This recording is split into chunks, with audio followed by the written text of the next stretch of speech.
নমস্কার, জনতার দর্পণ ইউটিউব চ্যানেলে আপনাদের সকলকে স্বাগত। বন্ধুরা, একটা প্রশ্ন দিয়ে শুরু করি আজকের আলোচনা।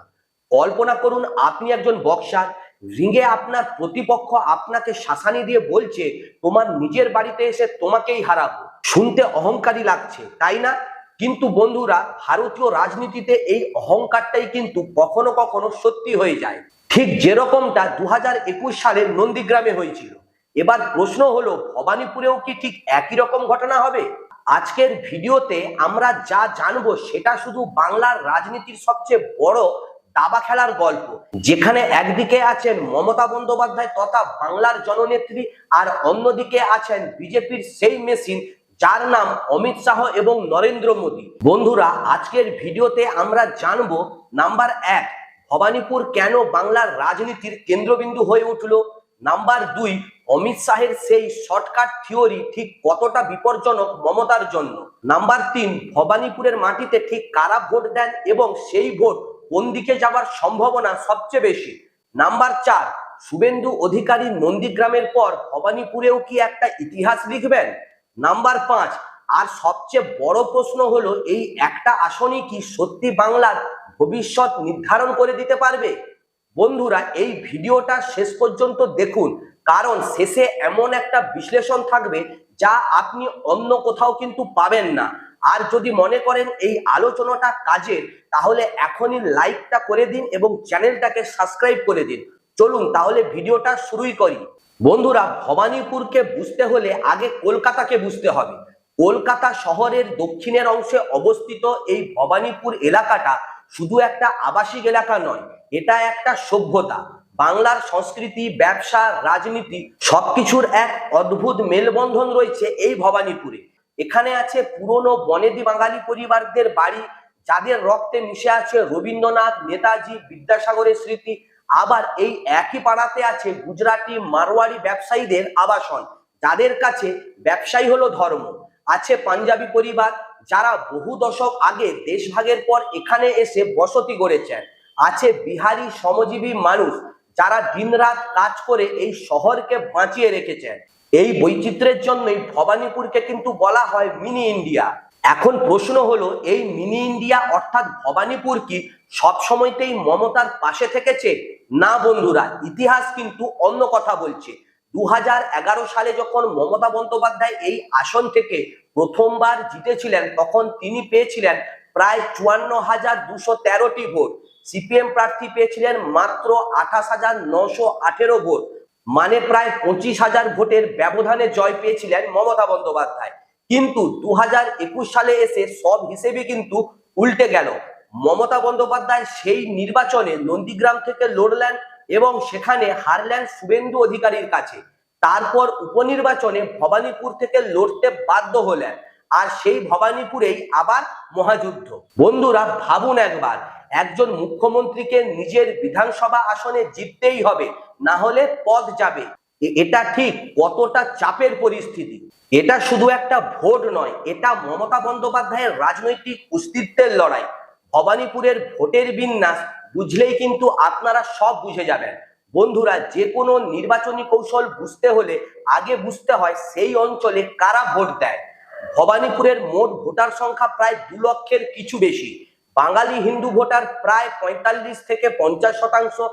অবাঙালি হিন্দু মানে গুজরাটি, মারোয়ারি, পাঞ্জাবি, বিহারি প্রায় 25 থেকে 30%। মুসলিম ভোটার প্রায় 20 থেকে 25%। এখন দেখুন এই অঙ্কটা ঠিক কতটাই জটিল। মুসলিম ভোট প্রায় সম্পূর্ণ কিন্তু তৃণমূলের দিকে যাবে, এটা একটা রাজনৈতিক বাস্তবতা। বাঙালি হিন্দুরা বিভক্ত, একাংশ তৃণমূলে, একাংশ বিজেপিতে। কিন্তু বন্ধুরা, আসল খেলাটি হলো অবাঙালি হিন্দু ভোটারদের নিয়ে। এই অবাঙালি হিন্দু ভোটাররাই হচ্ছে বিজেপির তুরুপের তাস। গুজরাটি ব্যবসায়ী মানেই কি মোদি, মারোয়ারি মানেই কি বিজেপি? এটা কিন্তু অতটা সহজ নয়, কারণ এই মানুষগুলো বাংলায় ব্যবসা করেন, তাদের দোকান আছে, কারখানা আছে, তাদের দরকার স্থানীয় প্রশাসনের সাথে সুসম্পর্ক। কিন্তু মোদির ব্যক্তিগত আকর্ষণ, হিন্দুত্বের রাজনীতি, এটা তাদের মনে একটা টান তৈরি করে। তাহলে বুঝতেই পারছেন ভবানীপুরের হিসাব মেলানোটা ঠিক কতটাই কঠিন। বন্ধুরা, এবার আসুন সবচেয়ে গুরুত্বপূর্ণ প্রসঙ্গ, অমিত শাহ একটা কথা বলেছিলেন যা রাজনৈতিক মহলে তুমুল আলোড়ন সৃষ্টি করেছিল। অমিত শাহ বলেছিলেন পুরো বাংলা পরিবর্তনের দরকারই নেই, শুধু ভবানীপুরটা জিতিয়ে দিন, বাংলায় পরিবর্তন হয়ে যাবে। এই কথাটা শুনতে যত সহজ, রাজনৈতিক অর্থে কিন্তু ততটাই গভীর। অমিত শাহ আসলে কি বলেছেন? তিনি বলেছেন মমতা বন্দ্যোপাধ্যায় যদি ভবানীপুরে হারেন তাহলে তিনি মুখ্যমন্ত্রী হতে পারবেন না, কারণ ভারতীয় সংবিধান অনুযায়ী কোনো মন্ত্রী 6 মাসের মধ্যে যদি কোনো সভা থেকে নির্বাচিত না হন তাহলে তাকে তার পদ ছাড়তে হবে। নন্দীগ্রামে হারের পর মমতার সামনে একমাত্র পদ ছিল ভবানীপুর, সুতরাং ভবানীপুরে হেরে যাওয়া মানে মমতা বন্দ্যোপাধ্যায়ের কিন্তু পতন, আর মমতা বন্দ্যোপাধ্যায়ের পতন মানে কিন্তু তৃণমূল সরকারও যথেষ্ট সংকটে।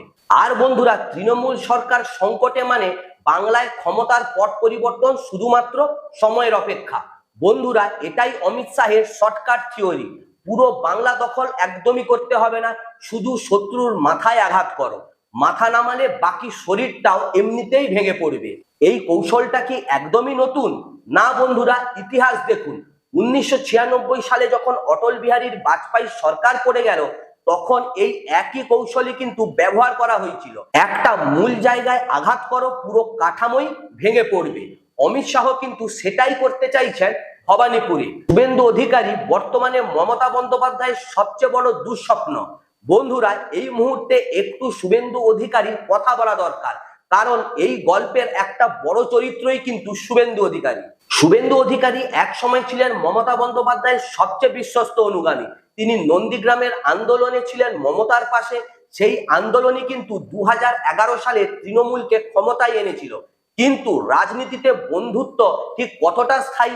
2020 সালের শেষের দিকেই শুভেন্দু কিন্তু তৃণমূল ছেড়ে বিজেপিতে যোগ দিলেন, আর 2021 সালের বিধানসভা নির্বাচনের নন্দীগ্রামে তিনি হারালেন স্বয়ং মমতা ব্যানার্জিকে মাত্র 1956 ভোটের ব্যবধানে। বন্ধুরা, এই ফলাফল বাংলার রাজনীতিতে একটা ভূমিকম্পের মতো ছিল। মমতা বন্দ্যোপাধ্যায়, যিনি নন্দীগ্রামের মাটিতে নিজের পা রেখে আন্দোলন করেছিলেন, তিনিই কিন্তু সেই নন্দীগ্রামে হেরে গেলেন। এটা শুধু একটা নির্বাচনী পরাজয় ছিল না, এটা ছিল একটা প্রতীকী ক্ষত। আর শুভেন্দু চাইছেন ভবানীপুরেও ঠিক একই গল্পেরই পুনরাবৃত্তি করতে। কিন্তু বন্ধুরা, প্রশ্নটা হচ্ছে শুভেন্দু অধিকারী কি সত্যিই পারবেন ভবানীপুরে মমতা বন্দ্যোপাধ্যায়কে পরাজিত করতে? সেটা জানার আগে বুঝতে হবে তৃণমূলের রণকৌশল। বন্ধুরা, তৃণমূল কংগ্রেস কিন্তু হাত গুটিয়ে একেবারে বসে নেই। অভিষেক বন্দ্যোপাধ্যায় অর্থাৎ মমতা ব্যানার্জির ভাইপো এবং তৃণমূলের সর্বভারতীয় সাধারণ সম্পাদক একটা লক্ষ্যমাত্রা কিন্তু ঠিক করে দিয়েছেন। তিনি বলেছেন ভবানীপুর হবেন ফার্স্ট বয়, মানে সব আসনের মধ্যে সবচেয়ে বেশি ব্যবধানে জিততে হবে। টার্গেট ন্যূনতম 60,000 ভোটের ব্যবধান। বন্ধুরা, এটা শুনে আপনি হয়তো ভাবছেন এত বড় টার্গেট কি সত্যিই অর্জনযোগ্য? উত্তর হলো কঠিন কিন্তু অসম্ভব নয়, কারণ তৃণমূল এই একটা আসনে এমন সব ভারী নেতাদেরকে নামিয়েছে যা আগে কখনোই কিন্তু দেখাই যায়নি। ফিরহাদ হাকিম কলকাতার মেয়র, ভবানীপুরের একটা বড় অংশের দায়িত্বে রয়েছেন। সুব্রত বক্সী তৃণমূলের অন্যতম সংগঠক, অন্য অংশের দায়িত্বে রয়েছেন। জাভেদ খান আরেকজন প্রভাবশালী নেতা, মুসলিম ভোটারদের কাছে পৌঁছানোর দায়িত্বে আছেন। বন্ধুরা, এই কৌশলটা কিন্তু খুবই চতুর। ভবানীপুরকে ছোট ছোট ভাগে ভেঙে প্রতিটা ভাগে একজন করে সিনিয়র নেতা রাখা হয়েছে। এর মানে হলো, এক, কোনো একটা এলাকায় সমস্যা হলে সঙ্গে সঙ্গে সেই নেতা সামলাতে পারবেন। দুই, ভোটারদের সঙ্গে সরাসরি যোগাযোগ রাখা যাবে। নাম্বার 3, বিজেপির কোনো প্রচার বা গুজব দ্রুত কাউন্টার হয়ে যাবে। বন্ধুরা, এবারে একটু হালকা মুডে আসি। ভবানীপুরের মাঠে যা হচ্ছে সেটা একবার শুনুন। তৃণমূলের কাউন্সিলর অসীম বসু একটা গুজরাটি অধ্যুষিত আবাসনে গেছেন ভোটের প্রচারে এবং সেখানে তিনি সাপ ধরেছেন। হ্যাঁ, আপনি ঠিকই শুনেছেন, সাপ। কেন? কারণ ওই আবাসনে একটি সাপ বের হয়েছিল এবং বাসিন্দারা আতঙ্কিত হয়ে পড়েছিলেন। অসীম বাবু সেই সাপ ধরে বাসিন্দাদের বলেন, দেখুন আমাদের দিদি আপনাদের বিপদে কিভাবে পাশে থাকেন। বন্ধুরা, এটাই হলো কিন্তু গ্রাসরুট পলিটিক্স। শুধু বড় বড় বক্তৃতায় ভোট পাওয়া যায় না, মানুষের ছোট ছোট সমস্যায় পাশে থাকতে হয়। তৃণমূল এই কাজটাই করে যাচ্ছে। বন্ধুরা, এই নির্বাচনে একটা বড় বিতর্ক কিন্তু তৈরি হয়েছিল। মমতা বন্দ্যোপাধ্যায় অভিযোগ করেছিলেন ভবানীপুর থেকে বিপুল সংখ্যক ভোটারের নাম তালিকা থেকে বাদ দেওয়া হয়েছে। কারা এই ভোটার? তৃণমূলের দাবি এরা মূলত সংখ্যালঘু এবং দলিত সম্প্রদায়ের মানুষ, যারা সাধারণত তৃণমূলকেই ভোট দেন। বন্ধুরা, এই অভিযোগটা সত্যি কিনা সেটা নির্বাচন কমিশনের তদন্তের বিষয়, কিন্তু রাজনৈতিকভাবে এই অভিযোগটা তৃণমূলের পক্ষে কাজ করে, কারণ এটা তাদের সমর্থকদের মধ্যে একটা আবেগ তৈরি করে। আমাদের ভোটের অধিকার কেড়ে নেওয়া হচ্ছে, তাই আরো বেশি করে ভোট দিতে হবে। এটা হলো মোবিলাইজেশনের একটা অস্ত্র। মমতা বন্দ্যোপাধ্যায় নিজেই বলেছিলেন একটা ভোট হলেও কিন্তু তিনি জিতবেন। এই আত্মবিশ্বাসটাই কিন্তু জনতার মধ্যে সংক্রামক। বন্ধুরা, এবার শুনুন অন্যদিকের কথা। শুভেন্দু অধিকারী নির্বাচন কমিশনে একটি চিঠি পাঠিয়েছিলেন। চিঠিতে তিনি কি বললেন? তিনি বললেন, পুলিশ আমার পেছনে লেগেছে, আমি যার বাড়িতে যাচ্ছি সেখানে পরে পুলিশ যাচ্ছে এবং তাদের ভয় দেখানো হচ্ছে। আমার সঙ্গে যারা ভোটের কাজে আছেন তাদেরকে হুমকি দেওয়া হচ্ছে। বন্ধুরা, এই অভিযোগ কি আমাদের বাংলাতে নতুন? না, বাংলার রাজনীতিতে বিরোধী দলের নেতারা বারবার এই অভিযোগ কিন্তু করেই আসছেন। তৃণমূল বলে বিজেপি মিথ্যা অভিযোগ করছে, আবার বিজেপি বলে তৃণমূল ভয় দেখিয়ে ভোট করাচ্ছে। সত্যিটা তাহলে কোথায়? সত্যি সম্ভবত দুটোর মাঝখানে কোথাও একটা লুকিয়ে রয়েছে, কিন্তু রাজনৈতিক কৌশল হিসেবে এই অভিযোগ করাটা বিজেপির জন্য কিন্তু লাভজনক। আপনাদের মনের মধ্যে একটা প্রশ্ন আসবে যে এই অভিযোগ করাটা বিজেপির জন্য লাভজনক কেন? এর কারণ হচ্ছে, এর ফলে জাতীয় মিডিয়ায় ভবানীপুরের খবর আসে, বাংলার পরিস্থিতি নিয়ে কেন্দ্রীয় সরকারের হস্তক্ষেপের একটা নৈতিক ভিত্তি কিন্তু তৈরি হয়, এবং সবচেয়ে গুরুত্বপূর্ণ যেটা হলো সেটা হচ্ছে বিজেপির জাতীয় স্তরের নেতারা বাংলায় আসার একটা কারণ পান। বন্ধুরা, এবার বিজেপির সবচেয়ে গুরুত্বপূর্ণ কৌশলের কথা বলি। আগেই বলেছি, ভবানীপুরে অবাঙালি ভোটার প্রায় 25 থেকে 30%। বিজেপির কৌশল হলো এই ভোটারদের পুরোটাই নিজেদের দিকে টেনে আনা। কিন্তু কিভাবে? প্রথমত, মোদির গুজরাটি পরিচয়। গুজরাটি ভোটারদের কাছে মোদি শুধু একটা প্রধানমন্ত্রী নন, তিনি তাদের আপনজন। দ্বিতীয়ত, হিন্দুত্বের বার্তা। মারোয়ারি এবং পাঞ্জাবি পরিবারগুলোর মধ্যে ধর্মীয় পরিচয় একটা বড় ভূমিকা কিন্তু পালন করে। তৃতীয়ত, ব্যবসায়িক পরিবেশ। বিজেপি বলছে তৃণমূল সরকারের আমলে ব্যবসা করা খুবই কঠিন। ভাতার দাবিতে, চাঁদার রাজনীতি, পুলিশের অসহযোগিতায় ব্যবসা করা কিন্তু খুবই কঠিন কাজ। মোদী সরকার আসলে এই সব কিছুই বন্ধ হবে। কিন্তু বন্ধুরা, এখানে একটা বড় সমস্যা আছে বিজেপির জন্য। এই অবাঙালি ব্যবসায়ীরা বাংলায় থাকেন, বাংলায় কাজ করেন, তাদের স্থানীয় প্রশাসনের সঙ্গে একটা কার্যকর সুসম্পর্কের দরকার। এখন যদি বিজেপিকে ভোট দিলে তৃণমূল সরকার তাদের বিরুদ্ধে চলে যায়, তাহলে তাদের দৈনন্দিন জীবন কিন্তু খুব কঠিন হয়ে পড়বে। এই ভয়টাই তৃণমূল কিন্তু ব্যবহার করে। ফলে অনেক অবাঙালি ব্যবসায়ী মনে মনে মোদীকে পছন্দ করলেও ভোট বাক্সে কিন্তু তৃণমূলকে বেছে নেন। এটাকে বলে সাইলেন্ট ভোটার ফেনোমেনা। ভবানীপুরের এই লড়াই আসলে একটা ছোট দর্পণ, যেখানে দেখা যাচ্ছে জাতীয় রাজনীতির একটা বিশাল বড় ছবি। নরেন্দ্র মোদী কেন বাংলায় এত আগ্রহী? কারণ বাংলা হলো ভারতের দ্বিতীয় সর্বোচ্চ লোকসভা আসনের রাজ্য। 42টি আসন রয়েছে। 2029 সালের লোকসভা নির্বাচনে বিজেপির যদি সংখ্যাগরিষ্ঠতাটা ধরে রাখতে হয়, তাহলে কিন্তু বাংলা থেকে আরো বেশি আসন চাই। কিন্তু বাংলায় বিজেপির রাজ্য সরকার নেই, মাঠ পর্যায়ে সংগঠন দুর্বল, তৃণমূলের ভোট ব্যাংক অনেকটাই মজবুত। এই পরিস্থিতিতে যদি মমতা বন্দ্যোপাধ্যায়কে দুর্বল করা যায়, তাহলে 2029 সালের লোকসভা নির্বাচনে বিজেপির ভারত দখলের আশা অনেকটাই কিন্তু মসৃণ হবে। এটাই হলো নরেন্দ্র মোদীর দীর্ঘমেয়াদী পরিকল্পনা। বন্ধুরা, এবারে আসি মমতা বন্দ্যোপাধ্যায়ের জাতীয় উচ্চাকাঙ্ক্ষা নিয়ে। আর মমতা বন্দ্যোপাধ্যায়ের দিকে একটু দেখুন। মমতা বন্দ্যোপাধ্যায় শুধু বাংলার মুখ্যমন্ত্রী হয়ে কিন্তু থাকতে চান না, তিনি দেশের বিরোধী রাজনীতিতে একটা কেন্দ্রীয় চরিত্র হতে চান। ইন্ডিয়ার জোটে তৃণমূল আছে। 2024-এর আগে বিরোধীদের মুখ হিসেবে মমতার নাম কিন্তু উঠে আসছিল, কিন্তু এই সব সম্ভাবনা তখনই বাস্তব হবে যখন বাংলায় তার ক্ষমতা অটুট থাকবে। আর বাংলায় ক্ষমতা অটুট থাকতে হলে ভবানীপুর থেকে মমতা বন্দ্যোপাধ্যায়কে অবশ্যই জিততে হবে। বন্ধুরা, বুঝতে পারছেন, ভবানীপুরের ভোট আসলে বাংলার নির্বাচন নয়, এটা জাতীয় রাজনীতির একটা গুরুত্বপূর্ণ চাল।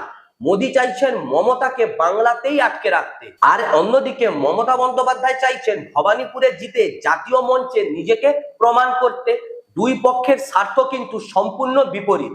বন্ধুরা, ইতিহাস ঘাঁটলে কিন্তু দেখা যায় বাংলার রাজনীতিতে একটা আসন কখনো কখনো কিন্তু ইতিহাসকেও বদলে দিয়েছে। 1967 সালে বাংলায় প্রথম যুক্তফ্রন্ট সরকার গঠন হয়েছিল। সেই সরকারের পতনও হয়েছিল একটা নির্দিষ্ট রাজনৈতিক ঘটনার কারণে। 1977 সালে বামফ্রন্টের ক্ষমতায় আসা ছিল এক ঐতিহাসিক পরিবর্তন। 2011 সালে 34 বছরের বামফ্রন্ট শাসনের অবসান ঘটিয়েছিল তৃণমূল কংগ্রেস। আর 2021 সালে মমতা বন্দ্যোপাধ্যায়ের হারটাও ছিল সেই পরিবর্তনের একটা সংকেত। এবার কি সেই সংকেত আরো বড় আকার নেবে? বন্ধুরা, এবার সবচেয়ে কঠিন প্রশ্নের উত্তর খুঁজি চলুন। কে জিতবে ভবানীপুরে? আমি তিনটে সিনারিও দিয়ে কিন্তু কথা বলবো। সিনারিও 1, যদি মমতা বন্দ্যোপাধ্যায় 40,000 থেকে 60,000 ভোটের ব্যবধানে জেতেন তাহলে ঠিক কি হবে? তৃণমূলের জন্য এটা হবে একটা মনোবল বৃদ্ধিকারী ফলাফল। মমতার জাতীয় রাজনীতিতে দাবি আরো জোরালো হবে। বিজেপির বাংলা দখল কৌশলে কিন্তু ধাক্কা লাগবে। এই সম্ভাবনা ঠিক কতটা? বর্তমান পরিস্থিতিতে এটাই হচ্ছে সবচেয়ে সম্ভাব্য ফলাফল। কারণ মুসলিম ভোট, একাংশ বাঙালি হিন্দু ভোট এবং কিছু অবাঙালি ভোট মিশিয়ে কিন্তু তৃণমূল শক্তিশালী অবস্থানে আছে। সিনারিও 2, যদি মমতা বন্দ্যোপাধ্যায় 5 থেকে 10,000 ভোটের ব্যবধানে জিতে থাকেন তাহলে মমতা আইনগতভাবে জিতলেও রাজনৈতিকগতভাবে কিন্তু দুর্বল হয়ে পড়বেন। বিজেপি বুঝবে, দেখুন মমতার ঘরেও আমরা কিন্তু ঢুকে গেছি। জাতীয় মিডিয়ায় মমতার অবস্থান প্রশ্নবিদ্ধ হবে। এই সম্ভাবনাটাও ঠিক কতটা? এর সম্ভাবনা কিন্তু মাঝারি। যদি অবাঙালি ভোটারের একটা বড় অংশ বিজেপিতে চলে যায় এবং ভোটের তালিকা থেকে নাম বাদ যাওয়ার অভিযোগটা সত্যি হয় তাহলে এই পরিস্থিতিটা কিন্তু তৈরি হবেই হবে। নাম্বার 3, শুভেন্দু অধিকারী যদি জিতে যান, এটা কি সম্ভব হবে? বন্ধুরা, রাজনীতিতে কিন্তু অসম্ভব কিছুই নয়। নন্দীগ্রামও এক সময় অসম্ভব মনে হয়েছিল, কিন্তু ভবানীপুর আবার নন্দীগ্রামও নয়। নন্দীগ্রামে শুভেন্দুর ব্যক্তিগত প্রভাব অনেক বেশি ছিল, সেখানে তার পরিবারের রাজনৈতিক ঐতিহ্য আছে। আবার ভবানীপুরে বিজেপির সাংগঠনিক শক্তি তুলনামূলকভাবে কম। তবে যদি অবাঙালি ভোটের অধিকাংশই বিজেপিতে যায়, যদি হিন্দুদের একটা বড় অংশ মেরুকরণের কারণেও বিজেপিতে চলে যায়, তাহলে কিন্তু শুভেন্দু অধিকারীর জেতাটা শুধুমাত্র সময়ের অপেক্ষা। এই সম্ভাবনা ঠিক কতটুকু? বর্তমান পরিস্থিতিতে কিন্তু কম, তা বলে কিন্তু একেবারে শূন্য নয়। বন্ধুরা, এরপরে আসি কিছু নির্ধারক ফ্যাক্টর নিয়ে। শেষ পর্যন্ত যে বিষয়গুলো ফলাফল নির্ভর করবে সেইগুলি হলো, নাম্বার 1, ভোটার টার্ন আউট। যত বেশি ভোট পড়বে সাধারণত তৃণমূল তত বেশি সুবিধা পাবে, কারণ তাদের সাংগঠনিক শক্তি বেশি। নাম্বার 2, অবাঙালি ভোটের দিক নির্ধারণ। 25 থেকে 30% অবাঙালি ভোট কোন দিকে যাবে এইটাই হচ্ছে মূল চাবিকাঠি। নাম্বার 3, মেরুকরণের মাত্রা। যত বেশি সাম্প্রদায়িক মেরুকরণ হবে বিজেপি সুবিধা তত পাবে, তত কম হবে তৃণমূলের সুবিধা। নাম্বার 4, রাজনীতিতে শেষ 3-4 দিনের প্রচার কিন্তু অনেক সময় ফলাফল পাল্টে দেয়। বন্ধুরা, এত কথা বললাম, এবার একটু থামি। একটা সিনেমার গল্প মনে পড়ছে, সেই ক্লাসিক সংলাপ, রাজনীতিতে কোনো স্থায়ী শত্রু নেই, কোনো স্থায়ী বন্ধু নেই, আছে শুধু স্থায়ী স্বার্থ। শুভেন্দু একদিন মমতার ঘনিষ্ঠ সহযোগী ছিলেন, আজ তিনি মমতার সবচেয়ে বড় প্রতিপক্ষ। এটা কি কোনো বিশ্বাসঘাতকতা, নাকি এটা রাজনীতির নিয়ম? বন্ধুরা, এই প্রশ্নের উত্তর আমি দেব না, আপনারা নিজেরা ভাবুন। কিন্তু আমি একটা কথা বলবো, ভবানীপুরে ভোটের ফলাফল যাই হোক না কেন, বাংলার মানুষের জীবন কিন্তু সহজ হয়নি। বেকারত্ব আছে, শিক্ষার মান নিয়ে প্রশ্ন আছে, স্বাস্থ্য পরিষেবায় সমস্যা আছে, কৃষকদেরও সমস্যা আছে। আর এই সমস্যাগুলোর সমাধান কিন্তু শুধু কে জিতলো বা কে হারলো তার উপর নির্ভর করে না। এর জন্য দরকার সৎ প্রশাসন, দক্ষ নেতৃত্ব এবং মানুষের প্রতি দায়বদ্ধতা। মোদির সেই ঐতিহাসিক বার্তা। বন্ধুরা, নরেন্দ্র মোদী বলেছিলেন 5 বছর আগে নন্দীগ্রাম পথ দেখিয়েছিল, এবার ভবানীপুর নাকি সেই পথটা সম্পূর্ণ করবে। এই কথাটা শুনতে ভালো লাগে, কিন্তু বন্ধুরা, পথ দেখানো আর পথ চলা এই দুটো জিনিস কিন্তু সম্পূর্ণ আলাদা। বাংলার মানুষ পথ দেখতে চান না, তারা পথে হাঁটতে চান, এগিয়ে থাকতে চান, নিজেদের সন্তানদের জন্য একটা ভালো বাংলা চান। সেই বাংলা গড়ার দায়িত্ব কি শুধুমাত্র ভোটে জেতা নেতাদের, নাকি আমাদেরও কিছু দায়িত্ব আছে? দিল্লির রাস্তা যেমন উত্তরপ্রদেশ হয়ে যায়, বাংলার মুখ্যমন্ত্রীর গদি রক্ষার রাস্তাটাও ভবানীপুর হয়েই যায়। কিন্তু বাংলার মানুষের ভাগ্য পরিবর্তনের রাস্তা যায় বাংলার প্রতিটা গ্রামের মানুষের কঠিন পরিশ্রম আর সঠিক নেতৃত্বের মধ্য দিয়ে। ভবানীপুর একটা অধ্যায়, বাংলার গল্প কিন্তু অনেকটাই বড়। বন্ধুরা, আজকের দীর্ঘ আলোচনায় আপনারা যদি শেষ পর্যন্ত ছিলেন, তাহলে আপনাদেরকে অনেক অনেক ধন্যবাদ। এই ভিডিওটা যদি আপনার কাছে তথ্যবহুল মনে হয়, তাহলে অবশ্যই লাইক, কমেন্ট এবং শেয়ার করুন এবং চ্যানেলটিকে অবশ্যই সাবস্ক্রাইব করুন। দেখা হচ্ছে পরের ভিডিওতে। নমস্কার।